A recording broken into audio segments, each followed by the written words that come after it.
जय श्री राधे। दोस्तों, आप सभी भक्तों का स्वागत है चैनल सनातन धर्म पर। आज की वीडियो में आप सुनेंगे वैशाख महात्म्य का 17वां अध्याय।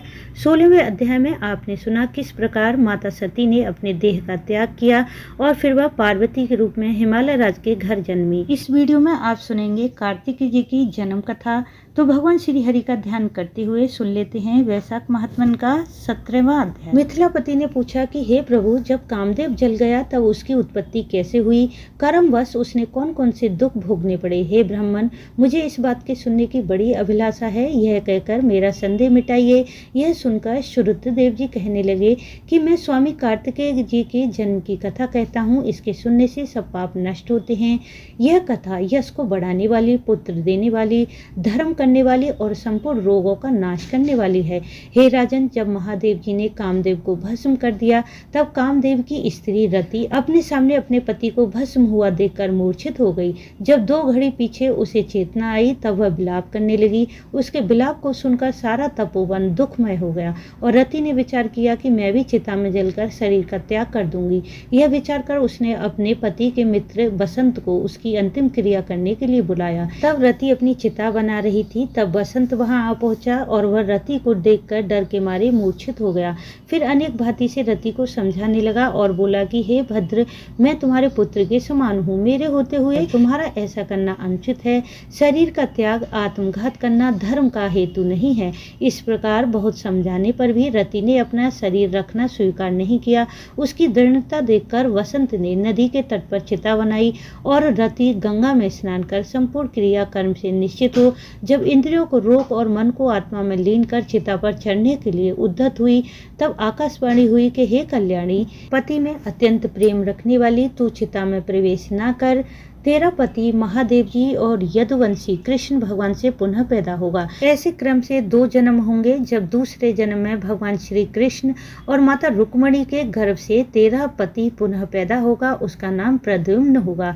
तू ब्रह्मा के श्राप से संवर के घर में निवास करेगी, तभी तेरा मिलन तेरे पति से होगा। रति ने जब यह आकाशवाणी सुन ली तो उसने चिता में प्रवेश नहीं किया और आकाशवाणी अदृष्ट हो गई। इसके बाद सभी देवता बृहस्पति, इंद्र और अग्नि को आगे करके रति से अदृष्ट हो बोले और महान वरदान देकर उसको शांति की। कहा कि हे कामप्रिय, अब तेरे पति का नाम अनंग होगा और यह अंगों वाला ही मरा हुआ दिखाई देगा। ऐसे यूं अनेक प्रकार से समझा बुझा कर धर्म उपदेश करने लगे। देवताओं ने कहा कि तेरा पति पूर्व काल में सुंदर नाम का राजा था। उस जन्म में भी तू इसकी पत्नी रज शंकर करनी हुई। इसी से तेरी यह दशा हुई। अब तू वैशाख में मंदाकिनी नदी में प्रातः काल स्नान करके मधुसूदन भगवान का पूजन कर और उनकी दिव्य कथा सुन। हे भामिनी, तो अशून्य शयन नाम का व्रत प्रारंभ कर दे। हे भद्रे, वैशाख में इस धर्म के करने और इसी व्रत का अनुष्ठान करने से तेरा पति तुझे अवश्य मिल जाएगा, इसमें संशय नहीं। रति को ऐसा वरदान देकर सब देवता अपने स्थान को चले गए और कामदेव की स्त्री भी देश से निर्वृत हो गई।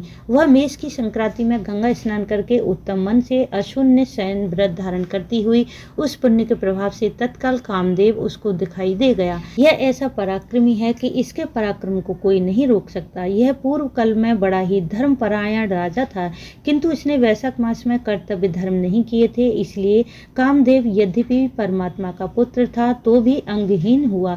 यही वैशाख में मेष की संक्रांति को व्यर्थ खोने का फल है, जो देवताओं को भी भोगना पड़ा। मनुष्यों का तो कहना ही क्या है। जब महादेव जी अंतर्ध्यान हो गए तब पार्वती जी निराश हो गईं। ऐसे पार्वती जी चुपचाप खड़ी रह गईं और नहीं जानती थीं कि वह क्या करें। पार्वती जी की ऐसी दशा देखकर दोनों हाथों से गले लगाकर हिमाचल अपनी पुत्री को अपने घर ले आए और पार्वती भगवान महादेव जी के रूप और गुणों को देखकर उन पर मुग्ध हो गई और उन्होंने अपने मन में निश्चय किया कि भगवान शंकर ही मेरे पति होंगे। ऐसा दृढ़ व्रत धारण करके शंकर जी में मन लगाकर गंगा तट पर तप करने लगी और अन्न खाना छोड़ दिया। बड़ी बड़ी जटाएं बढ़ गईं। सहस्र वर्षों तक महालिंग का पूजन करती रहीं। सायंकाल के समय ब्रह्मचारी वेश धारण करके महादेव जी उनके सामने पर्णकुटी कुटी पर आए और अनेक प्रकार से परीक्षा करने लगे। उनकी प्रीति मुझ में दृढ़ है या नहीं। परीक्षा लेकर बोले कि हे भद्रे, तेरी जो इच्छा है वही वर मांग। तब पार्वती जी बोली कि हे रुद्र, मैं वह वर मांगती हूँ कि तुम मेरे पति हो। तब ऐसा ही हो वर देकर सप्त ऋषियों को बुलाया। वे हाथ जोड़कर आगे खड़े हुए। तब ऋषियों को आज्ञा देकर कहा कि हिमालय के पास जाओ। भगवान की ऐसी आज्ञा पाकर कन्या के लिए हिमाचल के घर गए। सप्त ऋषियों को आता देखकर हिमाचल आदर पूर्वक उठे और सबकी विधिवत पूजा की। तब सुख से वे आसन पर बैठ गए। तब हिमालय राज ने पूछा कि हे महाराज, मैं धन्य हूँ, आज आप मेरे घर पर पधारे हैं।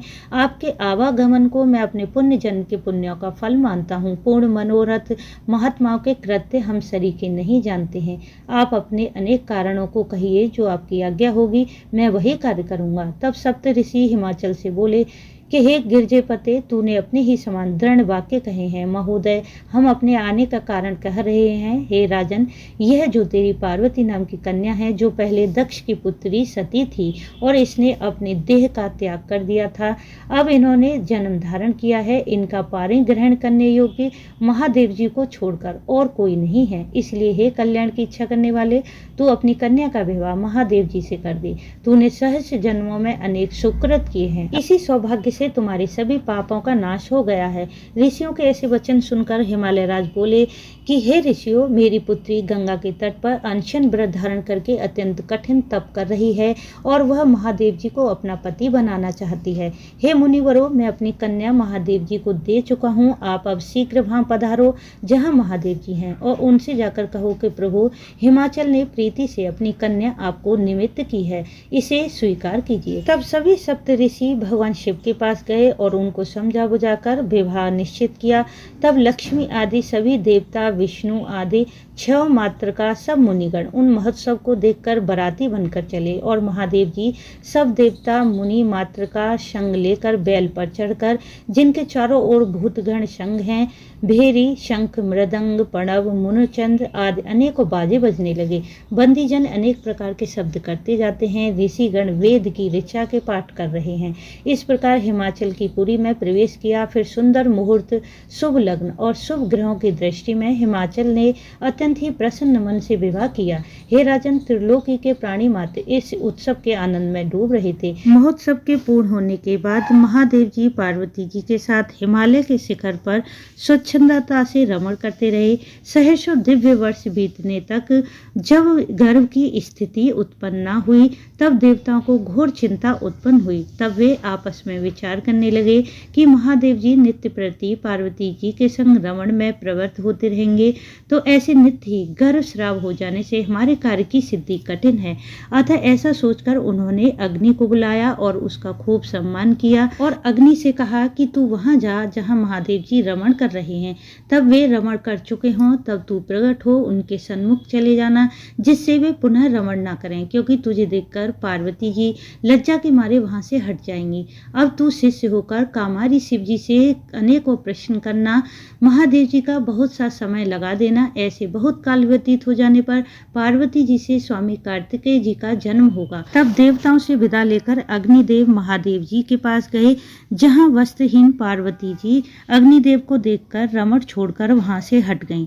तब महादेव जी को बड़ा क्रोध हुआ और वे अग्निदेव से बोले, हे दुर्मते, इस अस्खलित वीर को तू ग्रहण कर। ऐसा कहकर अग्नि के मुख में वीर छोड़ दिया। उस प्रचंड वीर के उदर में प्रवेश होने से वह जलने लगा और चिंतित होकर स्वर्गलोक में देवताओं के पास गया। तब देवताओं से उसने सभी वृतांत कहा। अग्नि की बात सुन देवता को हर्ष और शोक दोनों हुए।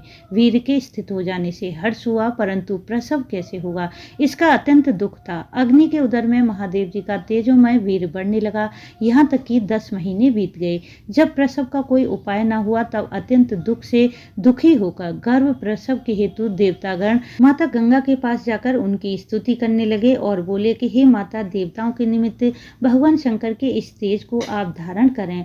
तब माता गंगा ने तथास्तु कहा। अग्नि को गर्भमोचन मंत्र का उपदेश किया। उस मंत्र से गर्भ का आकर्षण कर उस शंकर भगवान के तेज को अग्नि ने गंगा में छोड़ दिया। यह तेज बड़ा दीप्तिमान था। कुछ मास पर्यंत गंगा ने भी उसे सहन नहीं किया, उसके सहन में असमर्थ हो गईं और उनका जल सूख गया। तब माता गंगा ने अपने उदरस्थ गर्भ को त्याग दिया, जो पर्वतों में गिरा और विदीर्ण होकर उस गर्भ के 6 भाग हो गए। तब ब्रह्मा की भेजी हुई 6 कृतिकाएं आईं, उन्होंने शरकंडों से विभिन्न संभवी तेज के 6 भागों को ग्रहण किया, 6 मुखों का पुरुष बनाया, परंतु उसके शरीर एक ही था। ब्रह्मा की आज्ञा से उन कृतिकाओं ने उसे बहुत दृढ़ कर दिया। यह पुरुषाकार 6 मुखी शरीर बहुत समय तक सरकंडों में वैसे ही पड़ा रहा, इसका कोई रक्षक नहीं था। एक दिन बैल पर सवार होकर महादेव जी पार्वती जी के साथ श्रीशैल को उसी स्थान से जा रहे थे। तब माता पार्वती के स्तनों से दूध की धार बहने लगी और विस्मित होकर वे महादेव जी से बोली कि अकस्मात मेरे स्तनों से दूध की धार बहने का क्या कारण है। तब महादेव जी बोले कि जो कुछ मैं कहूँ वह सुनो, तुम्हारा पुत्र नीचे पड़ा है। एक समय तुम और मैं रमण कर रहे थे, जब वीर स्खलित न होने पाया, इतने में ही अग्नि आ गया और लज्जा के मारे तुम वहां से दूर हट गई। तब मैंने क्रोध से वीर को अग्नि के मुख में छोड़ दिया। तब अग्नि इसे सहन नहीं कर पाया और उसने गंगा में इसे छोड़ दिया। गंगा भी इसे जब सहन नहीं कर पाई तो उन्होंने सरकंडों में इसे छोड़ दिया।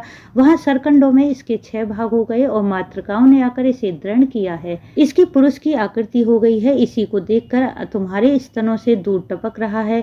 इसका पराक्रम विष्णु के समान होगा, तुम इसका पालन पोषण करो, यही तुम्हारा औरस पुत्र है, इसे उठाकर शीघ्र ले चलो। महादेव जी की बात सुनकर पार्वती जी ने शीघ्र ही उस बालक को उठाया और अपनी गोदी में बिठाकर दुग्धपान कराने लगी। फिर वे महादेव जी के साथ कैलाश को आ गईं। इस प्रकार पुत्र का लालन पालन करती हुई देवी अत्यंत संतुष्ट हुई। हे राजन, यह कुमार के जन्म की कथा है जो मैंने आपके सन्मुख कही है। जो इसे नित्य प्रति सुनते हैं उनके पुत्र पौत्रादि की वृद्धि होती है, इसमें तनिक भी संदेह नहीं। जो प्रीति पूर्वक वैशाख के धर्मों का श्रवण करते हैं उसके बराबर कोई नहीं है, इसलिए वैशाख में किए हुए धर्म ही संपूर्ण पापों का नाश करते हैं। इसके प्रभाव से अनंग कामदेव भी अंगों वाला हो गया। जो लोग इस मास को बिना स्नान किए या बिना दान किए बिता देते हैं, उसे बहुत से धर्म करने पर भी अनेक दुख भोगने पड़ते हैं। जो इसी एक मास में धर्म कर ले वह संपूर्ण धर्मों के लिए हितकारी है। बोलो भगवान श्री हरि नारायण की जय। तो दोस्तों, यह था वैशाख महात्मन का 17वां अध्याय। आगे आने वाले अध्याय के लिए चैनल से जुड़े रहिए। यह वीडियो अच्छी लगी हो तो इसे लाइक शेयर सब्सक्राइब जरूर कर लें। वीडियो अंत तक देखने के लिए आपका धन्यवाद। राधे राधे।